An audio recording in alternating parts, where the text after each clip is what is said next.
Hi, this is Dylan Jovine with Behind the Markets. Today is Tuesday, July 16th. Like many Americans, I was stunned by the news that the assassination attempt on Trump. And, I found myself this weekend thinking about Bobby Kennedy, how he lay dying on the floor of the Ambassador Hotel after he was shot on June 5th, 1968. And that picture of him just laying there, just looking blankly as the life fades from his eyes is so disturbing and unsettling and frankly sickening. It's amazing to me how divided we are as a country. It's interesting. Back then in the 60s, a lot of people say that we are as divided today as we were in the 60s. And, I disagree with that. Back in the 60s, they were sending, 1,000 bodies a month in body bags, home in body bags. And the divisions were really focused on the war, the Vietnam War. Here, we're told unemployment is below 5%. The stock market's high. AI is going to change the world. And we don't have body bags coming home. It's really quite unbelievable how divided we are in an otherwise good situation. And that's very unsettling to me. And it speaks to something deeper. I think the divisions in this country are a symbol of a deeper problem.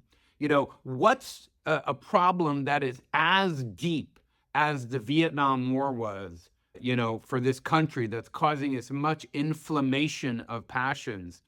One of the big things, when I talk about this in Midnight for America, my new book, one of the big things that we talk about in this documentary and the documentary that comes with it, one of the big things that we talk about is the root causes of this foundational problem. And a lot of that can be traced back to, education in this country. Basically, we have witnessed a situation where for the past 25, 30 years, kids have been taught not to love America. When I was growing up, love for America was in the air. It was just kind of what you did. You loved America. But these kids are being taught not to love America, actually to look at America through the prism of a, victim-perpetrator construct. Basically, America's been a perpetrator, a bully, a terrible country. America has, caused slavery, has been, toppled governments around the world. So there's a whole generation of these elite institutions that have taught our kids, basically that America's a terrible place and you got to toss everything out. And that is so dangerous, so dangerous for this country. They don't really see, and I've talked to plenty of these kids. I've tried to understand them truly. I've tried to understand not just these kids, these adults, see where they're coming from. And, no matter what, they don't know how to see the good America has done. We enshrined in the Declaration of Independence that all people are created equal. That is the first time in human history that has ever been done. And are we perfect? Of course not. But this country, that is our North Star, that all men are created equal. People are created equal.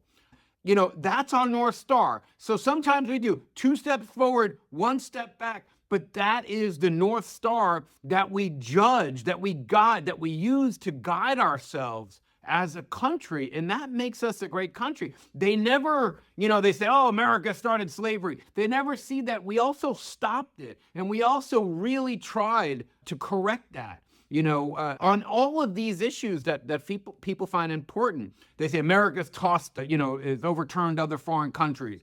Yeah, they also don't see that under our security umbrella, since World War II, the world has never become richer than it has ever been in history. We have lifted hundreds of millions of people out of poverty. In China alone, billions of people all around the world, all under the umbrella of security that we provide, the United States.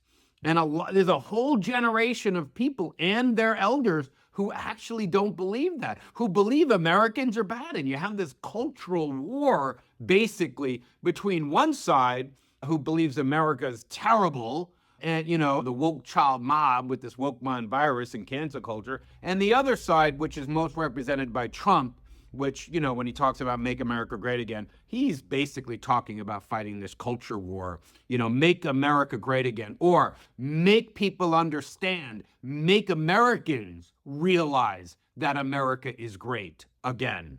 Maybe that should be the campaign slogan. So, I'm glad that Trump obviously wasn't killed.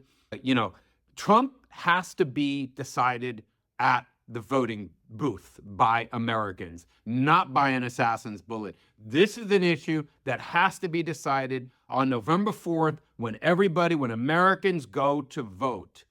These two very different visions of the country, that has to be decided by Americans. I am glad it wasn't decided for us by an assassin's bullet. What a lunatic. Anyway, that's all I have. Have a wonderful day.